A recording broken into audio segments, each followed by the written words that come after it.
நல்ல ஃபாஸ்டிங் பண்ணி ஜெபம் பண்றோம், ஆனா வாக்குத்தத்தத்தின் நிறைவேறலை நம்மளால என்ன பண்ண முடியல, பார்க்க முடியல. தேவனோடு உள்ள உறவுல எழும்பி வர முடியல.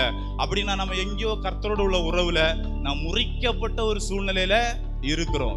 ஆபிரகாம் தன்னுடைய வாழ்க்கையில நடந்து வந்த போது, அவன் பஞ்சத்தினால் எகிப்துக்கு போக வேண்டிய சூழ்நிலை வந்த போது, கர்த்தர் சொன்ன உடன்படிக்கையை மறந்து அங்கே ஆகாரை சேர்த்து கொண்டதுனால தேவனுக்கும் ஆபிரகாமுக்கும் உள்ள உறவு முறிக்கப்பட்டது. ஹல்லேலூயா. அந்த உறவு முறிந்து போனபடினால அவருடைய தரிசனம், அவருடைய வாழ்க்கையின் பிரயாணம், அவன் கானான் தேசம் என்கிற தரிசனம், தேவ சந்ததி என்கிற தரிசனம் உடைக்கப்பட்ட ஒரு சூழ்நிலை இருந்தது. அன்னைக்கு நம்ம லைஃபை கொஞ்சம் யோசித்து பாருங்க. உங்க வாழ்க்கையில எப்படி இருக்கிறது ஆண்டவரோடு உள்ள உடன்படிக்கை? நல்லா ஃபாஸ்டிங் பண்ணி ஜெபம் பண்றோம், ஆனா வாக்குத்தத்தத்தின் நிறைவேறலை நம்மளால என்ன பண்ண முடியல, பார்க்க முடியல. தேவனோடு உள்ள உறவுல எழும்பி வர முடியல. அப்படின்னா நம்ம எங்கேயோ கர்த்தரோடு உள்ள உறவுல நாம் முறிக்கப்பட்ட ஒரு சூழ்நிலையில இருக்கிறோம்.